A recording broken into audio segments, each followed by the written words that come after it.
नमस्ते। Economic geography के अंतर्गत आज हम देखने जा रहे हैं सेक्टर्स ऑफ इकोनॉमी, आर्थिक क्रियाओं के वर्ग।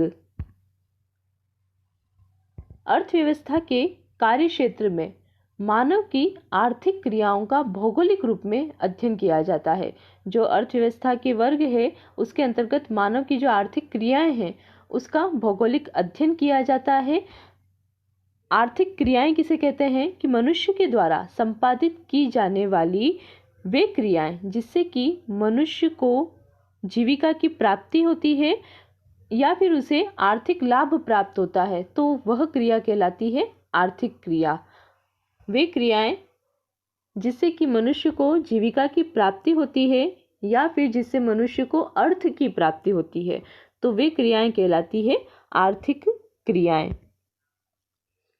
पृथ्वी तल पर अगर हम देखें तो संसाधन, जनसंख्या और तकनीकी उपलब्धि में एक स्थान से दूसरे स्थान में हमें विविधता दिखाई देती है। किसी क्षेत्र पर संसाधनों की अधिकता है तो किसी क्षेत्र में संसाधनों की कमी है। बिल्कुल इसी तरह से जनसंख्या का वितरण भी सभी जगह एक जैसा नहीं है और जो तकनीकी ज्ञान है उसमें भी अंतर दिखाई देता है। अब क्योंकि इन सभी में विविधता होने के कारण क्षेत्रीय विविधता का जन्म होता है, एक क्षेत्र से दूसरे क्षेत्र में अंतर दिखाई देता है, जिसके कारण विश्व में हमें विभिन्न प्रकार के आर्थिक भूदृश्य दिखाई देते हैं।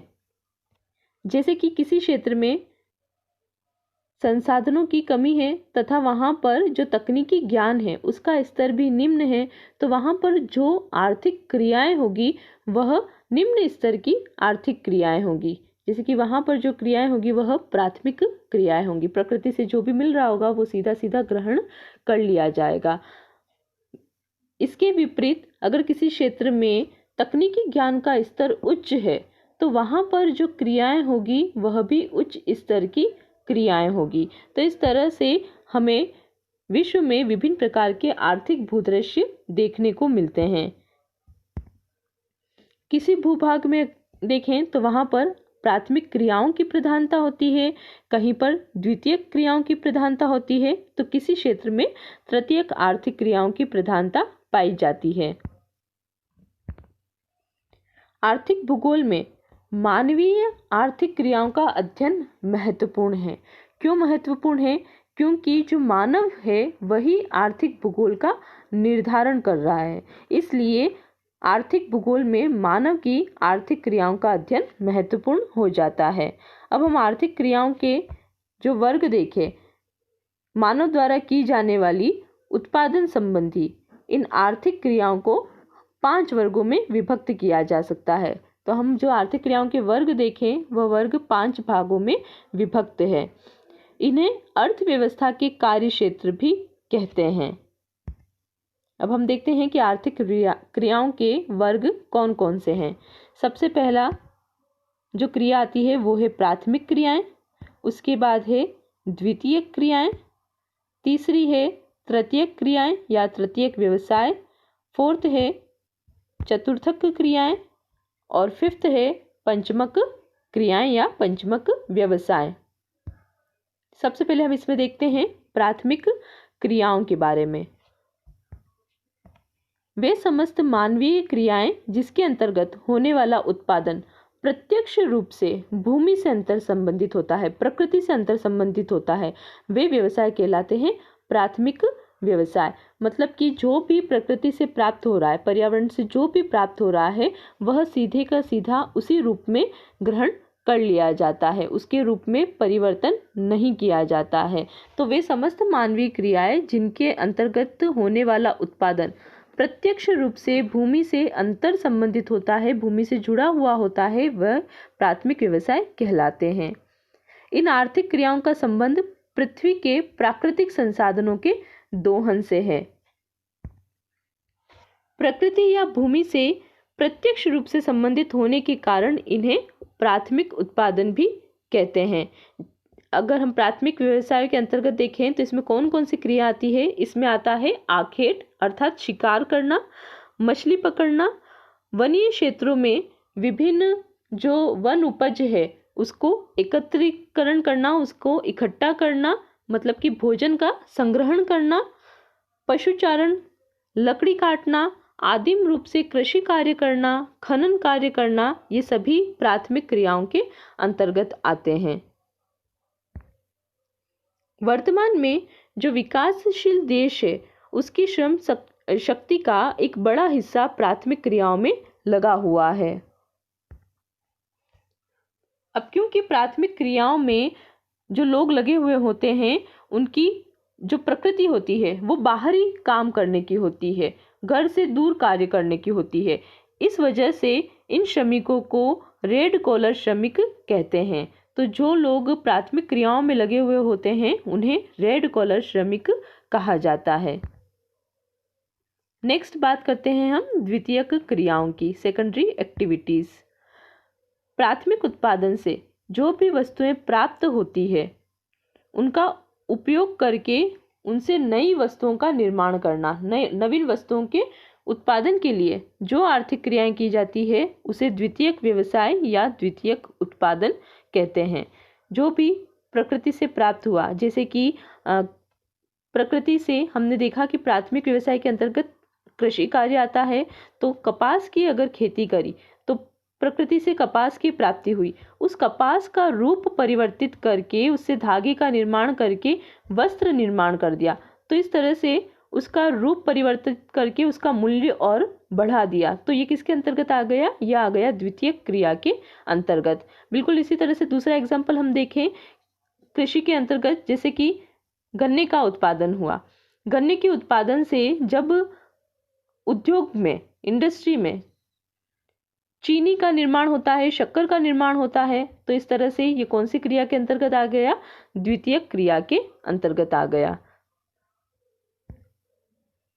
द्वितीयक क्रियाओं में पदार्थों में परिवर्तित करके उन्हें अधिक उपयोगी बना दिया जाता है, अधिक मूल्यवान बना दिया जाता है।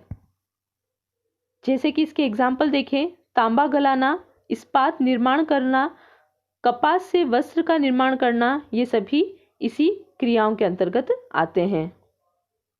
क्योंकि हमें जो प्राथमिक क्रियाओं के अंतर्गत खनन कार्य से जो भी खनिज पदार्थ प्रकृति से प्राप्त होते हैं उनका जब रूप बदल दिया जाता है उद्योगों में, तो फिर ये किसके अंतर्गत आ जाएंगे? द्वितीय क्रिया के अंतर्गत आ जाएंगे। इसके अंतर्गत विभिन्न वस्तुओं के निर्माण में लगे उद्योग आते हैं।